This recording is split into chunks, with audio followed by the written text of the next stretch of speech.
Ada pantun nih ya.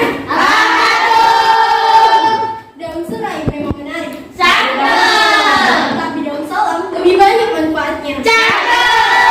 Kakak-kakak yang cantik, kalau saya beri salam, jangan lupa dijawab ya. Assalamualaikum warahmatullahi wabarakatuh.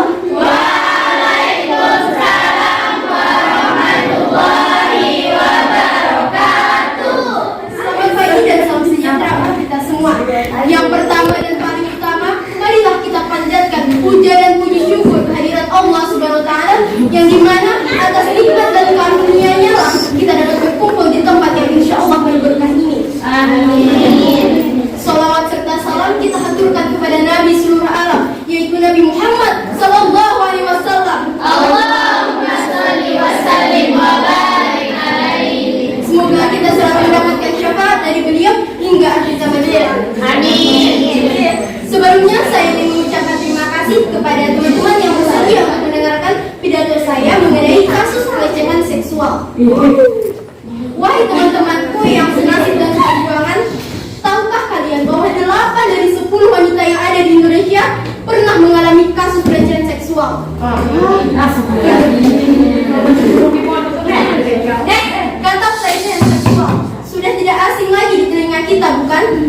Pelecehan seksual seringkali dikaitkan dengan tempat yang sepi, di malam hari, dan pakaian yang minim.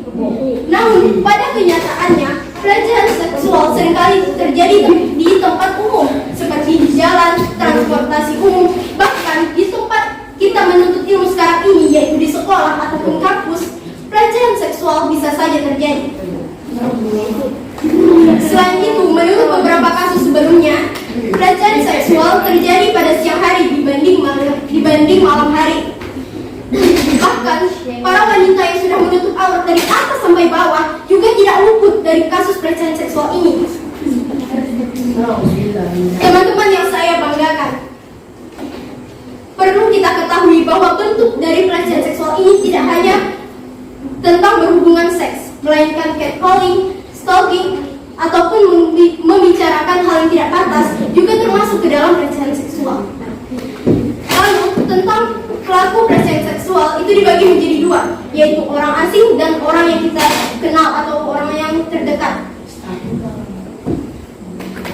Orang asing ialah orang yang tidak pernah kita temui di dalam kehidupan sehari-hari atau kita tidak tahu identitasnya. Sedangkan orang yang kita kenal atau orang terdekat ialah yang sering kita temui dalam kehidupan sehari-hari, seperti teman, guru, saudara kandung, dan sebagainya. Bahkan yang paling miris, terdapat kasus yang menyatakan bahwa seorang ayah memperkosa putrinya sendiri. Astagfirullahaladzim. Teman-teman yang saya sayangi, dampak dari kasus pelecehan seksual ini sangatlah besar, baik secara fisik maupun mental. Tidak sedikit korban yang memilih untuk aborsi bahkan bunuh diri dikarenakan mereka merasa sangat tertekan, dan juga faktor lingkungan keluarga dan masyarakat yang semakin menyulitkannya.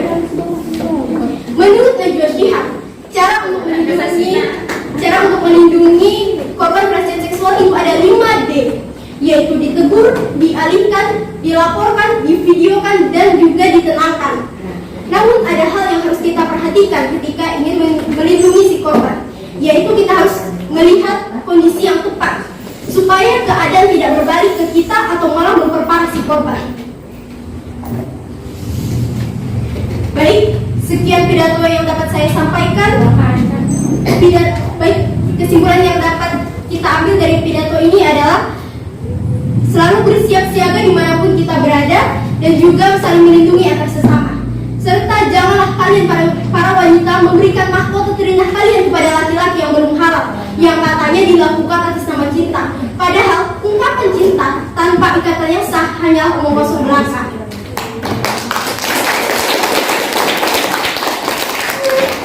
Oleh karena itu, jagalah marwah kalian sebagai seorang wanita, karena kita semua memiliki derajat yang sangatlah tinggi. Seorang wanita sangatlah tidak pantas apabila disamakan dengan barang bekas. Karena wanita itu diibaratkan seperti berlian yang tidak ternilai harganya. Itu dari pidato saya. yang